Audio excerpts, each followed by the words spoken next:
سيدنا ونبينا ومولانا محمد وعلى آله وصحبه أجمعين. أما بعد فأعوذ بالله من الشيطان الرجيم. بسم الله الرحمن الرحيم. يا أيها الناس كلوا مما في الأرض حلالا طيبا ولا تتبعوا خطوات الشيطان إنه لكم عدو مبين.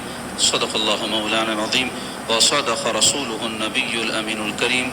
وقال تبارك وتعالى في عظمة حبيبه الكريم: إن الله وملائكته يصلون على النبي يا أيها الذين آمنوا صلوا عليه وسلموا تسليما.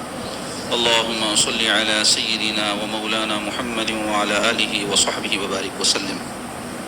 حاضرین و ناظرین کرام، السلام علیکم ورحمۃ اللہ وبرکاتہ. عزیزو، درس حدیث پاک میں مشکاۃ شریف سے کتاب الرقاق سے ایک حدیث پاک انشاءاللہ تعالی آج آپ کے سامنے بیان ہوگی اور اس کی تشریح کی جائے گی. حدیث پاک ہے: وعن ابی ہریرہ رضی اللہ تعالی عنہ قال قال رسول اللہ صلی اللہ علیہ وسلم: من طلب الدنیا حلالا استعفافا عن المسألة وسعيا على أهله وتعطفا على جاره لقي الله تعالى يوم القيامة ووجهه مثل القمر ليلة البدر. ومن طلب الدنيا حلالا مكاثرا مفاخرا مرائيا لقي الله تعالى وهو عليه غضبان. رواه البيهقي في شعب الإيمان وابو نعیم فی الحلیہ. یعنی یہ حدیث پاک امام بیہقی نے اپنی کتاب شعب الایمان میں اور ابو نعیم نے حلیہ نام کی جو ان کی کتاب ہے اس میں نقل فرمائی ہے. ترجمہ حدیث پاک ہے: حضرت ابو ہریرہ رضی اللہ تعالی عنہ سے مروی ہے کہ نبی اکرم صلی اللہ تعالی علیہ وآلہ وسلم نے فرمایا: جس شخص نے حلال دنیا یعنی روزی تلاش کی تاکہ گداگری سے بچے، اپنے گھر والوں کی خدمت اور پڑوسی کے ساتھ تعاون کرے، وہ اللہ تعالیٰ سے قیامت کے دن اس حال میں ملاقات کرے گا کہ اس کا چہرہ 14ویں کے چاند کی طرح ہوگا. اور جس نے حلال دنیا اس لیے طلب کی کہ مال بڑھائے، فخر و تکبر اور دکھاوے کے لیے، تو وہ اللہ تعالیٰ سے اس حال میں ملاقات کرے گا کہ وہ اس پر سخت ناراض ہوگا. اس حدیث پاک میں طلب دنیا یا طلب روزی کے اچھے اور برے مقاصد کو بیان کیا گیا ہے. رزق کا حاصل کرنا، روزی کا حاصل کرنا، کمائی کی کوشش کرنا ہر مسلمان پر فرض ہے، جیسے کہ نماز، روزہ وغیرہ فرض ہے. کیونکہ حدیث شریف میں آیا ہے طلب حلال فریضوں کے بعد ایک فریضہ ہے. فریضوں کے بعد سے مراد جو فرض اللہ نے ہم پر گردانے ہیں، یعنی جیسے نماز ہے، روزہ ہے، یہ عبادات ہے، ہم پر فریضہ ہے. تو جیسے ان فریضوں کو ہم کو ادا کرنا ہے، ان کے ادا کرنے کے بعد رزق کا حلال طریقے سے حاصل کرنا بھی ایک مسلمان پر فریضہ ہے، یعنی لازم ہے. کیوں؟ اگر رزق حلال حاصل نہیں کرے گا تو حرام حاصل کرے گا. تو حرام سے بچنا ہے تو حلال اختیار کرنا پڑے گا، اور حلال ہی اختیار کرنا ہے تاکہ حرام کے قریب بھی نہ پھٹکے. لیکن وہ حلال روزی بھی جو حاصل کر رہا ہے تو اس سے مقصود کیا ہو، کیوں حاصل کرے؟ تو اس میں دو مقاصد بتائے جا رہے ہیں. ایک اچھا مقصد ہے، ایک برا مقصد ہے. اچھا مقصد کیا ہے؟ اس لیے طلب حلال کرے، حلال روزی اس لیے حاصل کرے کہ اس کے ذریعے سے کیا کرے؟ وہ گداگری سے بچے، یعنی مانگنے سے، لوگوں کے آگے ہاتھ پھیلانے سے. اور دوسرا یہ کہ اپنے گھر والوں کی خدمت کرے، یعنی ان کا حق ادا کرے.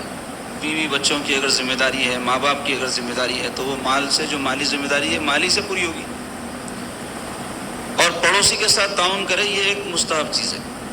یعنی یہ ذمہ داریاں پوری ہو جانے کے بعد بچ رہے تو پڑوسی کا بھی حق ہے، رشتہ داروں کا بھی حق ہے، ان پر خرچ کرے. اور دوسری صورت کیا ہے کہ حلال روزی تو حاصل کرنا فرض ہے، حلال ہی حاصل کرنا چاہیے، لیکن اس میں نیت یہ ہو جائے کہ میں خوب پیسے کماؤں تاکہ لوگوں میں فخر کر سکوں، میرے پاس اتنے گاڑیاں ہیں، اتنے بنگلے ہیں، میرا گھر ایسا ہے، میرے کاروبار ایسے ہیں، اور اس سے اس کے اندر غرور پیدا ہو جائے، دوسروں کو حقیر جانے، میں پیسے والا ہوں، غریب آدمی حقیر، میں دولت کی وجہ سے جو مجھے عزت اور مقام ملا ہے، جس کے پاس نہیں ہے ان کو ادنا حقیر سمجھے، اور دکھاوا، شو آف، نمائش، لوگوں میں اس کے ذریعے واہ واہ حاصل کر لے، اپنے پیسے کے ذریعے، اپنے پیسے سے گھراں بنتے، گاڑیاں بنتے، دعوتاں ہوتے، تو اس کے ذریعے بعض لوگوں کی خواہش کیا رہتی، فیمس ہو جانا، لوگ واہ واہ کرنا، کیا ہے بھائی، بہترین گھر ہے ان کا، بہت گاڑیاں ہیں ان کے پاس، تو دکھاوے کے لیے ایسی چیزیں کرتا ہے۔ تو اس میں آگے بیان کروں گا کیا نقصانات ہوتے ہیں۔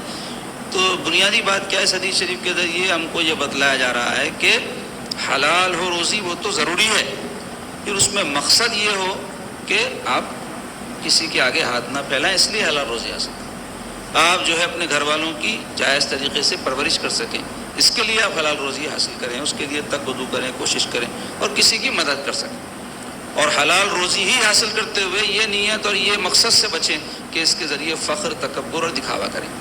تو یہ بنیادی طور پہ جو مسئلے ہم کو اس سے معلوم ہوتے ہیں، حدیث پاک سے جو مسئلے مستنبط ہوتے ہیں، جو نکل کے آتے ہیں، اس میں پہلا تو یہ طلب حلال، یعنی روزی ہماری حلال ہو، اور اللہ تعالیٰ کا حکم بھی ہے قرآن پاک کی، میں آیت پاک آپ کے سامنے ابھی اپنی تقریر کے آغاز میں تلاوت کرنے کی سعادت حاصل کیا۔ اللہ تعالیٰ کیا فرما رہا ہے، یا ایھا الناس، اے لوگو، اے انسانو، کلوا مما فی الارض حلالا طیبا، کھاؤ زمین میں سے حلال اور طیب، حلال اور طیب، طیب کس سے کہتے ہیں؟ پاکیزہ غذا، کھانے پینے کی چیزیں جو اللہ تعالیٰ نے حلال قرار دی ہیں وہ پاکیزہ ہونی چاہیے، اور حلال روزی یعنی ذرائع آمدنی تمہاری وہ ہو جس کا اللہ نے حکم دیا ہے کہ ایسے اس کو حاصل کیا جائے، اور وہ کیسے حاصل ہوتی ہے؟ محنت سے یا تجارت سے یا ملازمت سے، پھر اس میں جھوٹ کی، دھوکے بازی کی، ظلم کی، بددیانتی کی آمیزش نہ ہو، سچ کے ذریعے محنت کے ساتھ حاصل کیا جائے، دیانت داری کے ذریعے محنت کے ساتھ یا تجارت کے ساتھ کوئی بھی پیشہ اختیار کر سکتا آدمی، شریعت اس میں بعض چیزوں کا استثناء کرتی ہے، یہ کام جائز نہیں ہے، سود کا کاروبار ہے، اس میں آپ کسی بھی طرح سے شریک نہیں ہونا، مددگار نہیں ہونا، بھلے ہی محنت کر رہے ہو، سود کے پیسے جمع کرنے آدمی پڑتا اور جو ہے محنت کرتا تو کیا حلال ہو جائیں گا؟ کاروبار ہی حرام قرار دے دی، تو اس میں اگر کوئی محنت بھی کر رہا ہے تو چونکہ اللہ اس کے رسول نے اس کو حرام قرار دے دیا، اس کے لیے وہ کام جائز نہیں ہے۔ ایسے ہی جو ہے صاحب کا کسی کا کاروبار ہے، معاذ اللہ، مسلمان اس کے بعد ملازمت کر رہا ہے، میں تو محنت کے پیسے کھا رہا ہوں، انہیں شراب جو ہے بیچ رہا تو میں کیا کروں؟ شراب بیچنے سے تو آپ کو پیسے مل رہے ہیں، تو جائز نہیں ہے آپ کے لیے۔ ایسے ہی جتنے بھی جو کاروبار حرام قرار دیے اس سے روزی حاصل کریں گے تو وہ جائز ہے۔ تو طلب حلال کا بڑا اہتمام کرنا چاہیے، کیونکہ کوئی آدمی اگر حلال روزی حاصل نہیں کر رہا، بھلے ہی وہ نمازی ہو، روزے دار ہو، عبادت گزار ہو، تلاوت، وظیفے، شملے، شائع، ٹوپی، کنٹے، ڈنڈے، کچھ بھی ہو اس کے پاس، اس کی کوئی نیکی قبول نہیں اللہ تعالیٰ کی، کیونکہ حدیث شریف میں آیا ہے حرام کا ایک لقمہ جب انسان کے جسم میں داخل ہو، حرام بولتے لوگ کیا سمجھے؟ شراب، بد جانور، یہ چیزیں حرام ہے، نہیں، ذرائع آمدنی اگر حرام ہو، اس سے زمزم بھی خرید کے پیو تو آپ کے لیے ثواب نہیں ہے۔ ذرائع آمدنی کو پہلے دیکھنا کہ آپ جو کما رہے ہیں وہ کہاں سے آ رہا، شریعت اس کو مشروع کری نہیں، حلال کری نہیں، وہ دیکھ کے آپ کمانا۔ تو اللہ کے رسول صلی اللہ علیہ وسلم کیا فرماتے ہیں؟ حرام کا ایک لقمہ بھی، یعنی جھوٹ کے ذریعے، دھوکے بازی کے ذریعے، بددیانتی کے ذریعے، ظلم کے ذریعے جو حاصل کیا گیا ہو، جسم میں انسان کے داخل ہوں گا، اس سے جو گوشت اور خون اس کا بنے گا، سوائے جہنم میں جانے کی اور کوئی اس کا حق نہیں ہے، جہنم رسید ہو جائے گا۔ اور سرکار فرماتے کہ آدمی حرام کا لقمہ کھایا، اس سے جو جسم میں گوشت اور خون بنا، تو اس سے آدمی جو ہے اگر وہ خون اور گوشت جب تک جسم میں رہے گا، عبادت کرتا رہے گا، تو اس کی عبادت اللہ تعالیٰ کے پاس قبول نہیں۔ اور ایک حدیث پاک میں کہ کوئی شخص بکھرے بال، گرد آلودہ لباس اور چہرہ لے کر اللہ کے حضور میں حاضر ہوتا، یعنی حج کرتا، پیسے حرام کے رہتے، یا پھر جو ہے کوئی نیکی کا کام کرنے بلکہ سفر کر کے جاتا، جہاد میں جاتا، تبلیغ میں جاتا، لیکن حلال آمدنی نہیں ہے اس کی، حرام سے انہیں سب جو ہے کھایا ہوا ہے، تو وہ سب حالت لے کر بھی اللہ اللہ کہتا ہے، اللہ تعالیٰ اس کی دعا قبول نہیں فرماتا۔ سرکار فرماتا، اس واسطے سارے اللہ والے حلال روزی کا بڑا اہتمام کرتے تھے۔ ایک بزرگ تھے حضرت محمد بن المنقدر رحمۃ اللہ علیہ، ان کا نام تھا، تجارت تھی حضرت کی، تو ان کے پاس جو ہے جو کپڑا وغیرہ تھا، انہوں اپنے خادم کو فرما دیے تھے، دیکھ بھائی یہ کپڑا جیسا بھی ہے یہ لوگوں کے سامنے رکھ دینا، ان کو پسند کرنے دینا، اپنی طرف سے اس کی غیر ضروری تعریف نہیں کرنا، اور اگر کوئی چیز کا عیب ہو کسی میں تو وہ بتا دینا، دیکھ بھائی یہ عیب ہے، اس کے بعد یہ قیمت ہے، آپ کو چلتا تو لے لو، نہیں چلتا تو مرضی آپ. کیونکہ کئی لوگ رہتے قیمت پوری ادا نہیں کر سکتے تو عیب دار چیز لے کے اس کو ریپیئر کر لے کے استعمال کر لیتے. آپ دیکھتے ہیں کئی غریب لوگ رہتے مہنگا پھل نہیں خرید سکتے تو سڑا گلا لے لیتے، اس میں سڑا حصہ نکال دیتے، سالم حصہ کھا لیتے. تو ایسا اپنی اپنی استطاعت رہتی ہے. عیب چھپانا نہیں ہے ہمارے پاس، عیب جو ہے چھپانا گناہ ہے. تو عیب کیا ہے بتا دے کے بیچنا، بولے اس کی قیمت مقرر کر دی حضرت. تو ہوا یہ کہ ایک شخص آیا خریدنے، ملازم کو یاد نہیں رہا، حضرت بولے سو عیب بغیر بتائے بیچ دیا تو اس کی قیمت اچھی خاصی آ گئی. حضرت آنے گئے خوشی خوشی، ملازم بولا حضرت اتنے میں بیچ دیا میں. تو حضرت پسند نہیں فرمایا، بولے تو کیسا بیچا ہوا، جب کہ بولا تھا کہ اس کا عیب بتانا، بتایا تو بولے نہیں بتایا. تو اس واسطے انہیں تیرے کو اتنی قیمت دیا، عیب دیکھے بعد نہیں دیتا تھا. تو بولے جا ڈھونڈ اس کو کہاں ہے وہ گاہک، پکڑ کے لا اس کو. تو انہیں گیا ڈھونڈا تو نہیں ملا. تو حضرت نکلے ڈھونڈنے کے واسطے، اور جو نشانی انہیں بتایا تھا ایسے ایسے صاحب ہیں وہ تو مل گئے انہیں. تو حضرت فرمائے دیکھو بھائی میرا ملازم آپ کو عیب نے بتایا کپڑے کا، اور میرے کپڑے میں عیب ہے، اس واسطے آپ 5 روپے کی چیز 10 روپے میں خرید لیے. تو بھائی کام کرو آپ، یا تو 5 روپے واپس لے لو، یا پھر چلو میں آپ کو 10 روپے کا کپڑا دے دیتا ہوں. وہ نہیں تو آپ سودا ختم کر دو، آپ کے پیسے آپ لے لو، میرا مال میرے کو دے دو. اللہ اکبر. کہ کوئی بار ایسا کرتے ہوئے زندگی میں دیکھے کبھی آپ؟ میں تو نہیں دیکھا. ہوں گے اپنے کو پالا نہیں پڑا ہوں گا لیکن رہتے نیک لوگ، مگر ایسا عام ماحول تو نہیں ہے نا. عام ماحول ایسا تھا پہلے. تو یہ سب ان کے چیزاں دیکھ کے وہ شخص پوچھا آپ کون ہے؟ حضرت پوچھا. عام آدمی تو ایسا نہیں کر سکتا. تو بولے میرا نام محمد بن المنقدر ہے. تو سنتے بولا خدا کی قسم آپ ایسی ہستی ہے، آپ کا وہ معاملات میں آپ کا کردار ہے، آپ کے وسیلے سے دعا کرے تو بارش نازل ہو جاتی. بولے تو اس کو اللہ والا پناہ بولتے. لوگ کیا سمجھے خالی داڑھی ٹوپی شملہ یہ اللہ والا پناہ ہے. ارے یہ تو کوئی بھی پہن لے سکتا جی. فلمی ایکٹروں کو نہیں دیکھے، فلموں میں ملیہ بن جاتے، اللہ بن جاتے، عبداللہ بن جاتے، جان بن جاتے، کیا لباساں پہن کے ایکٹنگاں کر لیتے نہیں. تو ہم بھی اگر معاملات میں درست نہیں ہے، ہمارے اندر تقویٰ نہیں ہے، خوف خدا نہیں ہے، تو یہ ڈریسنگاں کر لینے سے کچھ بھی ہونے والا نہیں ہے. اصل اندر صحیح ہونا آدمی کا. تو مختصر یہ حلال روزی طلب کرنا ہمارے لیے ضروری ہے، اس کا خیال رکھنا. اور حلال طلب کرنے کے بعد کیوں طلب کرنا، اس کی نیت کیا ہو. سرکار پاک صلی اللہ علیہ وسلم فرما رہے ہیں کہ گداگری نہ کروں، یعنی کسی کے آگے ہاتھ نہ پھیلانا پڑے. میرے ہاتھ پاؤ اللہ تعالیٰ میرے کو دیا، محنت کرو کماؤ، کہیں کو کس سے بھی مانگو. تو گداگری یعنی مانگنا، کسی کے آگے ہاتھ پھیلانا ہمارے دین میں ناپسندیدہ ہے، بری بات ہے. یہ سرکار پاک صلی اللہ علیہ وسلم منع فرمائے اس سے. حضور پاک علیہ الصلوۃ والسلام کے زمانہ مبارکہ میں ایک صاحب آ کے اپنی غربت کی مسکینی کی شکایت کرے حضور سے. تو حضور پوچھے تیرے گھر میں کچھ ہے؟ تو بولے یا رسول اللہ صلی اللہ علیہ وسلم کوئی بھی قیمتی چیز نہیں ہے. تو حضور فرمائے جو کچھ بھی ہے لے کے آ.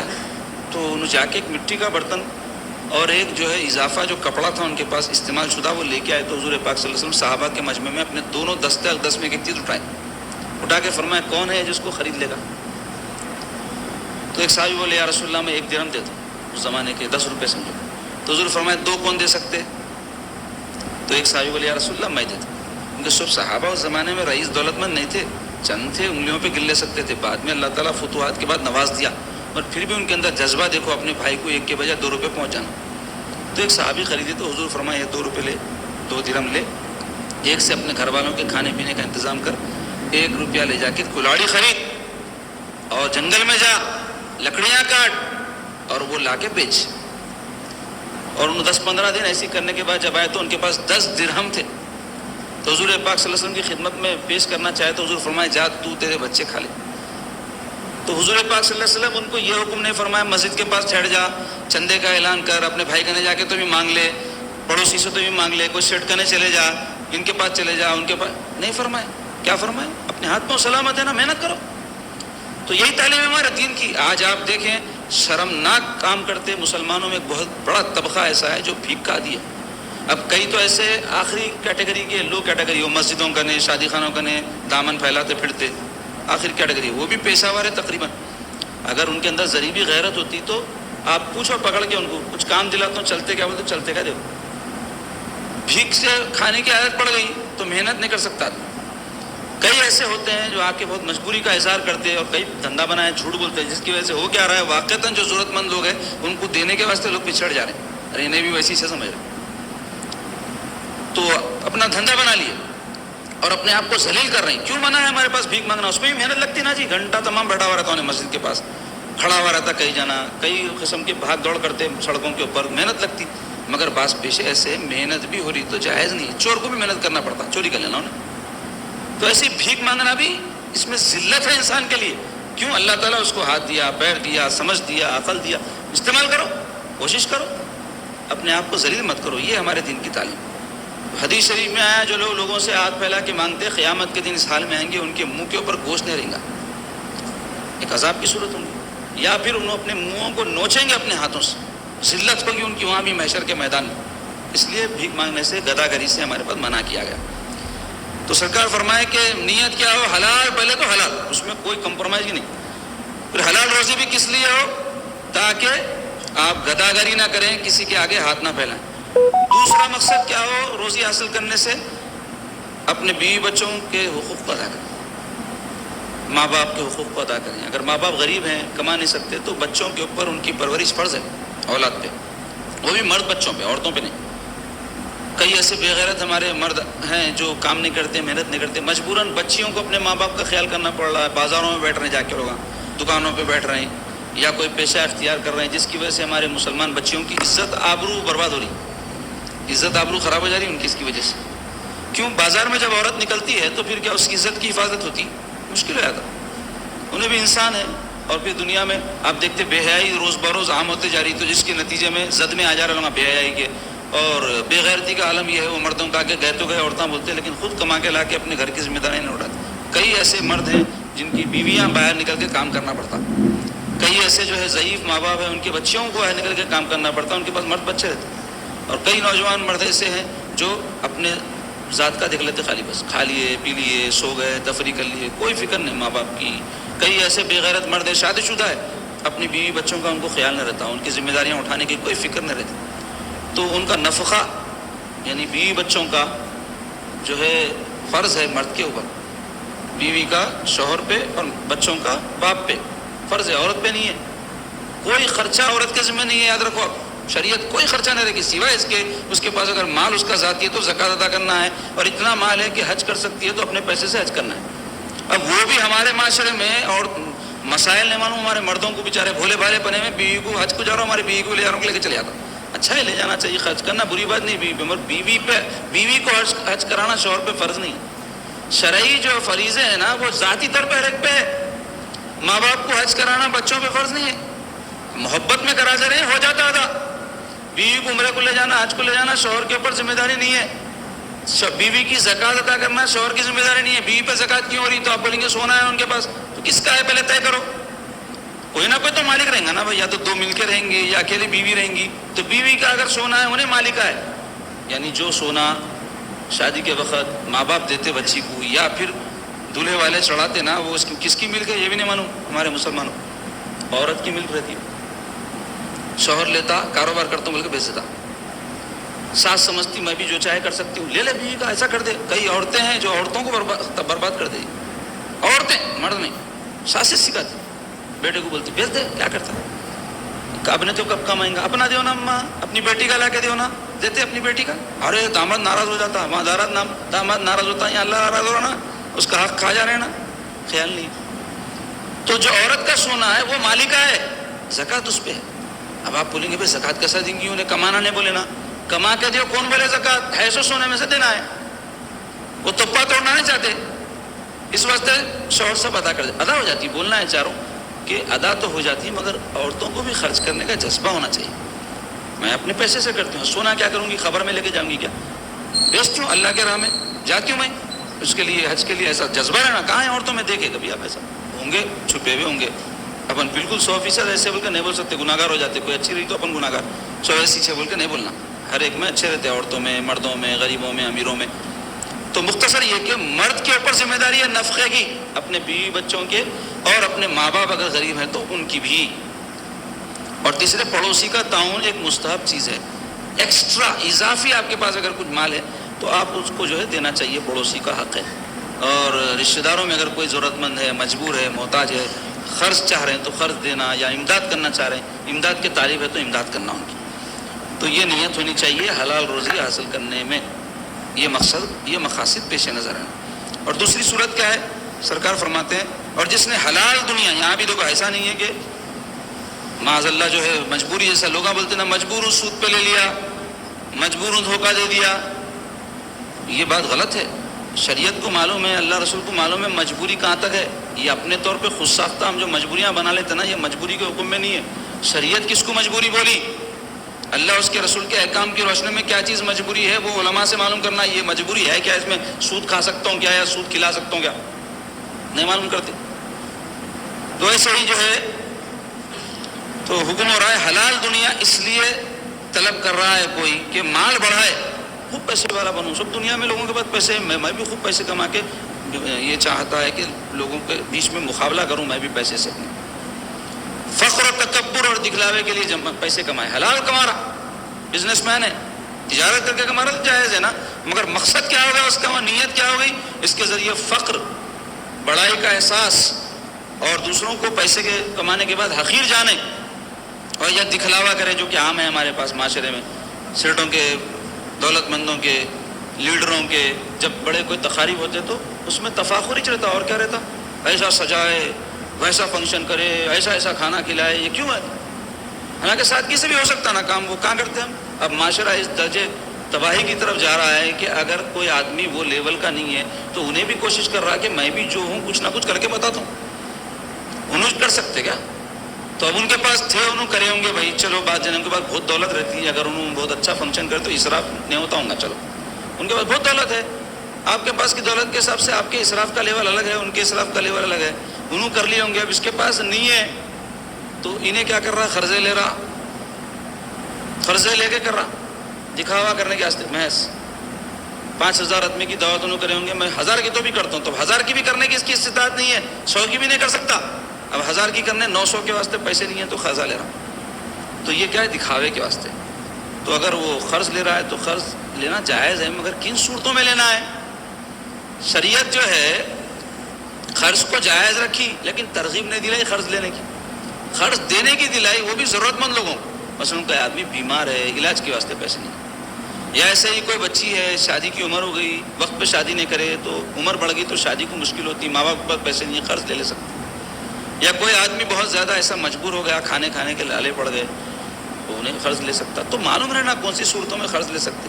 یہ دکھاوا کرنے، ایسی دعوتیں جو کوئی ضروری نہیں ہے۔ شریعت میں قربانی، حج، زکوٰۃ جو مال سے متعلق عبادات ہیں صاحب استطاعت پر لازم کی گئی ہیں، ہر ایک پہ نہیں کی گئی۔ کسی آدمی کے پاس قرض نہیں ہے تو پیسے نہیں ہے تو قرض لے کے قربانی کرو بول کے حکم ہے کیا شریعت میں؟ اور اس کے پاس پیسے نہیں ہے تو لوگوں سے پیسے قرض لے کے زکوٰۃ دو بول کے ہے کیا؟ قرض لے کے حج کو جاؤ بول کے ہے کیا؟ ضرورت ہی نہیں، فرض ہی نہیں ہوتا۔ صاحب مال پہ حج فرض ہے، مال کی اتنی مقدار رہنا کہ انہیں سفر کا خرچہ، جا کے آنے تک اپنے جو فرائض ذمہ داریاں مالی ہے وہ پورا کرنے کا خرچہ رہے، بعد میں حج فرض ہوتا ہے اس کے اوپر۔ اگر نہیں ہے تو حج فرض ہی نہیں ہے۔ اب خواہش ہے آپ کی تو خواہشاں تو بہت رہتے، جنت میں جانے کی رہتی، چلے آتے کیا؟ اس کے واسطے جو حکم ہے زندگی گزارنے کا ویسا گزارے تو جاتے۔ تو ایسے ہی حج کو جانے کی خواہش ہے تو کیا چلے آتے؟ حالات دیکھنا، فرض ہے تو جانا، نہیں ہے تو نہیں جانا۔ کئی لوگ آئے قرضے لے کے عمرہ کو جاتے، ان کی طلب کی ہم قدر کرتے لیکن ضروری نہیں ہے ان کے اوپر عمرہ فرض ہے ہر ایک کے اوپر۔ حج فرض نہیں ہے، پیسے نہیں ہے تو عمرہ کرنے کے بجائے، قرض لینے کے بجائے آپ جو ہے اپنی ذمہ داریاں پورے کرو۔ لوگوں کے باقی رکھ کے لوگ دعوتیں کر لیتے رہتے، قرض ادا نہیں کرتے اپنا، جائز نہیں ہے ویسی دعوت۔ ایک نوالا آپ کے حلق میں نہیں اترنا جب تک کہ آپ کسی کا باقی ادا نہ کر دیں، نہیں معلوم رہتا لوگوں کو۔ تو بہرحال اس حدیث شریف سے ہم کو جو بات پتہ چلی، جو مسائل مستنبط ہوئے وہ کیا؟ ایک تو طلب حلال، دوسرے یہ مقاصد روزگار کے کیا ہونے چاہیے حاصل کرنے کے، تیسرے یہ کہ اگر ویسا کوئی کرے گا حلال طریقے سے روزی اچھے مقاصد کے ساتھ حاصل کرے گا تو اس کے لیے انعام کیا ہے؟ اللہ کے حبیب صلی اللہ علیہ وسلم فرماتے ہیں قیامت کے دن اللہ تعالیٰ سے اس حال میں ملے گا کہ اس کا چہرہ 14ویں کے رات کے چاند کے مانی چمک رہا ہوگا، نورانی ہوگا، روشن ہوگا، اس کے لیے انعام ہوگا۔ سارے محشر کے لوگ دیکھیں گے کہ بھائی دیکھو آپ یہ شخص چمک رہا چہرہ، کیا وجہ ہے؟ سرکار فرمائے تھے کہ انہیں اچھے مقاصد کے ساتھ حلال روزی حاصل کرا، اس واسطے اس کا چہرہ چمک رہا۔ بعض خاص لوگ ہوں گے جن کے چہرے چمکنے سے معلوم ہوگا کہ یہ وہ لوگ ہیں جن کی بارے میں بشارت سرکار نے دے دی تھی۔ ان میں سے ایک کون ہوں گے؟ ایسے ماں باپ جو اپنی اولاد کو قرآن کی تعلیم دیں، ان کے چہرے بھی ایسے چمکیں گے جیسے سورج گھر میں اتر آیا تو گھر کیسا روشن ہو جائے گا ویسا چمکیں گے۔ اور جو شخص چوتھی بات کیا ہے؟ جو شخص فخر و تکبر و دکھاوے کے لیے جو ہے اگر حلال روزی بھی حاصل کر رہا تو اس کی مذمت کی جا رہی ہے اس حدیث شریف میں. اور پانچویں بات کہ اس کا انجام کیا ہوگا ویسے شخص کا, تو اللہ کے حبیب صلی اللہ علیہ وسلم فرما رہے ہیں اللہ تعالیٰ سے اس حال میں ملاقات کرے گا, اللہ تعالیٰ اس سے ناراض نہیں. اب اللہ تعالیٰ جس سے ناراض ہوں گے انہیں جنت میں جا سکتا جی؟ ہرگز نہیں جا سکتا. اب اللہ تعالیٰ رحم فرما دے اس پہ یا سرکار شفاعت فرما دے اس کی, تو ہو سکتا ہے اس کی یہ خطا معاف ہو جائے. تو ہم کو چاہیے کہ ہم حلال روزی کی نہ صرف طلب کریں بلکہ اس کے اندر مقاصد یہ رکھیں جو اس حدیث پاک میں بیان ہے, اور ان مقاصد سے جو ہے اپنے آپ کو دور رکھیں جس سے اس حدیث پاک میں اللہ کے صلی اللہ علیہ وسلم ہم کو منع فرمائے ہیں. اللہ تعالیٰ ہم سب کو نیک توفیق عطا فرمائے, حلال اور جائز روزی ہم کو نصیب فرمائے, اور جن مقاصد جو ہے کے ساتھ اس کو حاصل کرنا ہے ان مقاصد کو پیش نظر رکھنے کی توفیق عطا فرمائے.